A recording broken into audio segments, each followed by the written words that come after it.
there we have it. We've got 4 coats of BC 5700 down. Laid out pretty nice. Pretty happy with it. Pretty clean.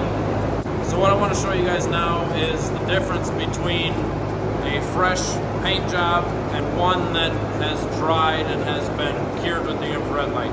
So right now, these bulbs are pretty decent. Everything looks pretty straight. There's a little bit of peel in this, but for the most part, it looks pretty glassy. Now, once this starts to dry, everything's going to shrink. All the solvent that is in this right now will dry out, and this will all lose mass, and it will become a lot more peely. So this is being baked with the infrared light right now. This is about 140 degrees or so. This is the second bake cycle I've put this through. And as you can tell, there's a lot more peel and shrinkage in this than there is in the one in the booth. See if I can, the camera kind of has a hard time focusing, but if you look at the edges of things, there's a lot of peel. It's straight, but it's not really straight. It's shrunken. It is straight in terms of bodywork, but the clear is not straight anymore. It is it's shrunken. It's lost its mass. It is cured, but not dry, if that makes sense. There's a difference between cured and dried. Cured happens in about 8 hours. These products are chemically cured. The isocyanates have binded, and they're out of the equation. Drying, however, can take years sometimes, so that's why we use this infrared light. This particular hood has been painted for 10 or 11 days now. It's dried naturally for 10 or 11 days, and now we're going to put it through the bake cycles and get it really nice and warm, get the panel temp up, and force those solvents out before we cut and buff any of these parts.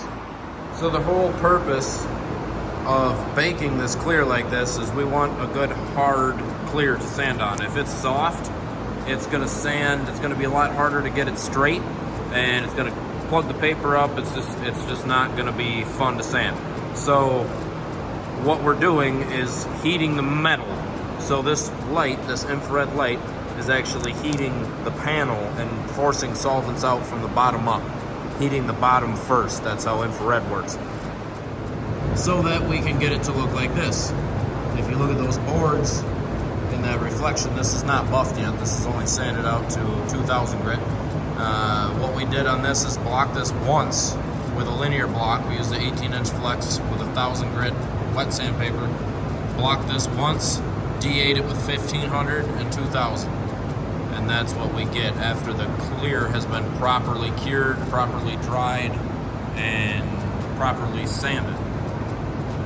Once this is polished, this is going to look like $1,000,000. One of the main reasons behind baking this clear like we are is that it will stay looking good a lot longer. If we were to have cut and buffed all this stuff right after, say, maybe 2 days after it was painted, not baked it, cut it, buffed it, it would look beautiful, but you would have shrinkage later. The first time this car would sit in the sun on a hot day, it would get a nice infrared UV bake from the sun, and it would actually start shrinking then after it's been cut and polished.